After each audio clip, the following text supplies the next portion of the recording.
Assalamualaikum, hai, apa kabar anda semua? Bersama saya lagi Nazar bin Abdullah.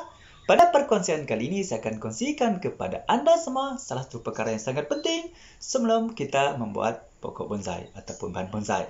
Baiklah teman-teman ya, sekiranya anda ingin mengetahui apakah perkara yang penting itu, pastikan anda terus mengikuti perkongsian saya ini hingga selesai. Oke, jom kita teruskan.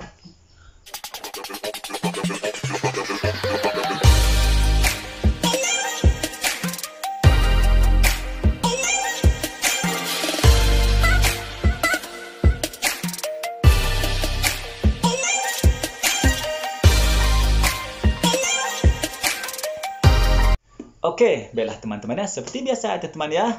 Sekiranya kita ingin membuat sesuatu benda ataupun perkara, sudah tentu kita ingin mengetahui apakah bentuknya, apakah cirinya, bagaimana keadaan fizikalnya. Macam tu ya teman.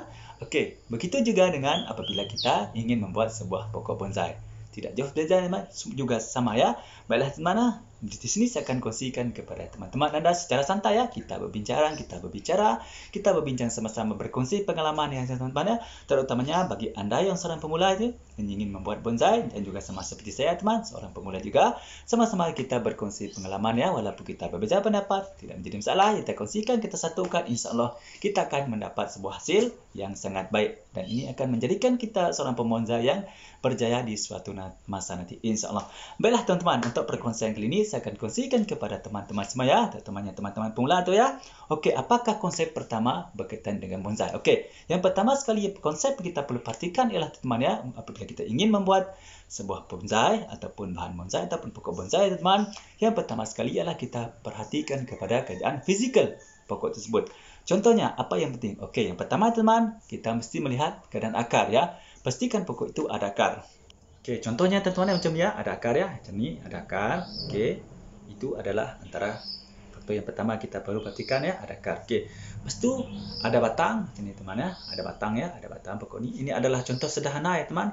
Saya buatkan kepada teman ni adalah contoh sederhana ya, contoh sederhana saja.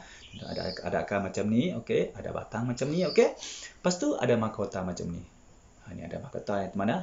Mahkota 1, 2 dan mahkota 3. Contoh sederhana ya. Okey. Lepas tu apa yang kita harus dalam konsep pertama bonsai ni teman ya, pastikan pokok bonsai itu mempunyai kesan alami. Contohnya teman, akibat hujan ya, akibat cuaca panas ataupun akibat daripada keadaan muka bumi ataupun tanah ya teman. Contohnya jika pokok itu tumbuh di kawasan berbatu, sudah pastinya keadaan pokok itu tidak tersubur ya teman, tidak terlalu subur ya. Mungkin pokok itu agak bengkok-bengkok, tidak terus menegakkan, berbanding dengan sebuah pokok yang tumbuh di dalam kawasan tanah yang subur. Contohnya seperti di dalam hutan ya teman, yang mempunyai tanah yang mempunyai banyak media tanam yang subur ya, banyak subur. Jadi pokok itu akan tumbuh lurus menegak ke atas. Dan apabila contohnya teman, pokok itu tumbuh di tepi tubing ataupun di tepi bukit, pokok itu akan lebih berkeadaan seperti air terjun ya, akan lebih condong ke bawah macam tu.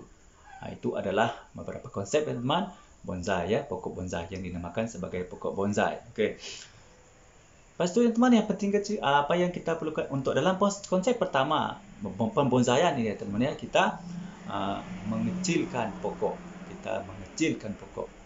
Apa yang dinamakan mengecilkan pokok ya teman ya? Mengecil pokok adalah kita seolah-olah mengadakan atau membuat sebuah pokok yang besar ya, yang besar tetapi dalam keadaan kecil.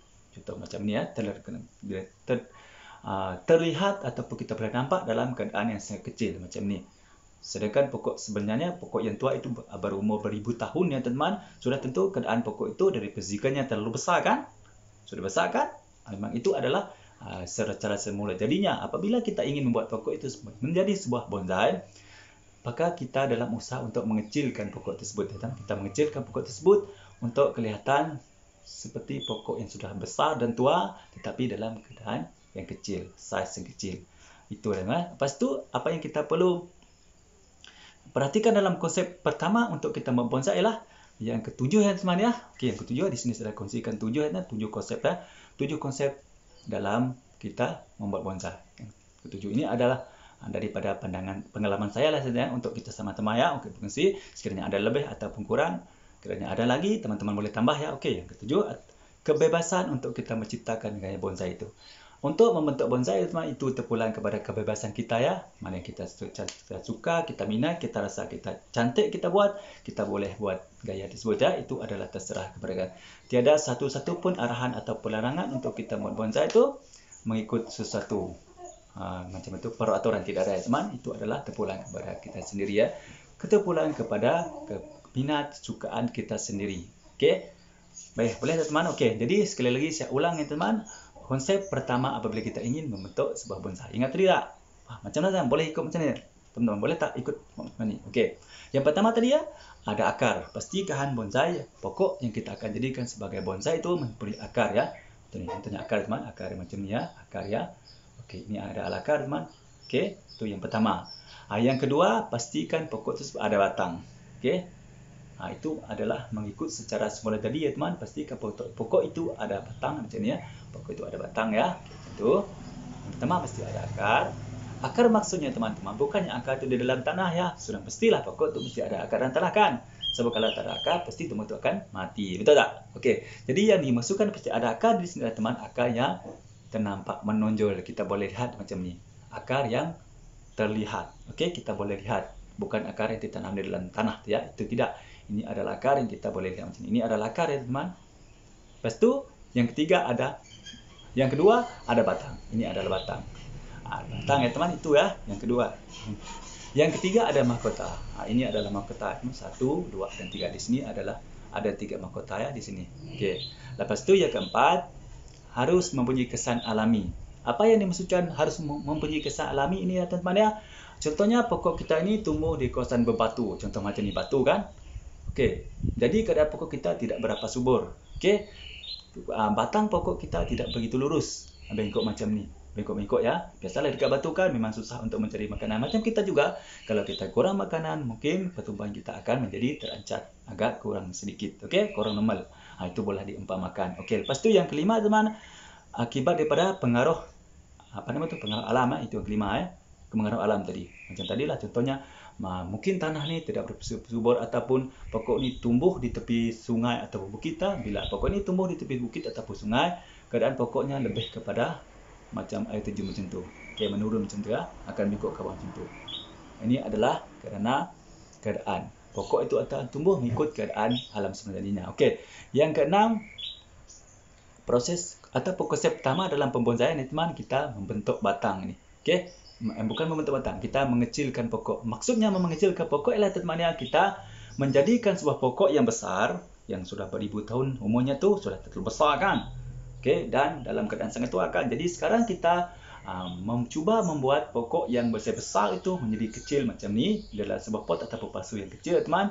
Seolah-olah pokok itu sama besar dengan pokok yang tumbuh di alam semula jadi yang besar tadi kan.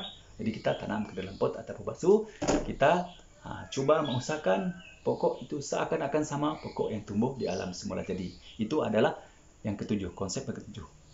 Yang keenam, okey. Dan yang ketujuh ialah untuk membuat sesuatu bentuk bonsai ataupun gaya bonsai ya teman, kita tidak ada peraturan ya, tidak ada peraturan kita perlu ikut. Kita boleh membuat sesuka hati kita, okey. Apa yang kita minati, kita boleh buat. Tetapi cuma satu ya teman, sekiranya kita ingin mengikuti pertandingan, contoh ya teman, kita perlulah mengikut kriteria ataupun syarat-syarat yang telah ditetapkan oleh pihak penganjur. Jadi kita paksa mengikut peraturan itu. Sekiranya kita untuk membuat suka-suka sebagai hobi kita saja teman, kita boleh membuat bentuk biasa-biasa saja yang paling penting kita sukakan bentuk tersebut. Baiklah teman ya, saya rasa cukup paham kan? Boleh ikut ya teman? Tapi tak mengapa teman, sekiranya teman tidak boleh ikut, boleh nanti tulis ya pertanyaan di ruang komen ya teman. Okey, boleh ya? Baiklah teman, saya rasa cukup sampai setengah ini dulu untuk perkongsian daripada saya pada kali ini. Mudah-mudahan bermanfaat, iaitu konsep pertama bonsai. Apa yang kita perlu perhati sebelum kita membuat bonsai. Baiklah teman-teman ya, seperti biasa teman, sekiranya anda merasakan perkongsian daripada saya kali ini bermanfaat untuk anda semua ya teman. Ini adalah untuk sahabat-sahabat teman-teman pemula ya, juga sama seperti saya. Pastikan anda klik tombol subscribe dan tekan tombol lonceng supaya anda menjadi orang yang pertama sekali akan mengikuti perkongsian terbaru daripada channel saya ini, terutamanya berkaitan dengan alam pembonsaian. Baiklah teman-teman, sekiranya anda mempunyai soalan ataupun cadangan ya teman, sila tulis di ruang komen ya. InsyaAllah saya akan menjawab pertanyaan anda. Terima kasih sekali lagi saya ucapkan kepada anda semua kerana sudi mengikuti perkongsian saya pada kali ini dari mula hingga hasil saya. Mudah-mudahan bermanfaat. Baiklah teman-teman ya. Seperti biasa ya teman, sebelum saya mengakhiri perkongsian saya pada pagi ini, mari kita berselawat kepada kekasih kita Nabi Muhammad SAW.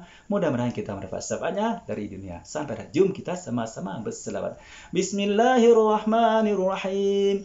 Allahumma salli ala Sayyidina Muhammad wa ala alihi wa sahbihi wa barik wa sallim. Baiklah teman-teman, sekian dulu untuk perkongsian daripada saya pada kali ini. InsyaAllah saya akan kongsikan kepada anda lagi pekerjaan bonsai di perkongsian segala datang. Baiklah, terima kasih teman-teman.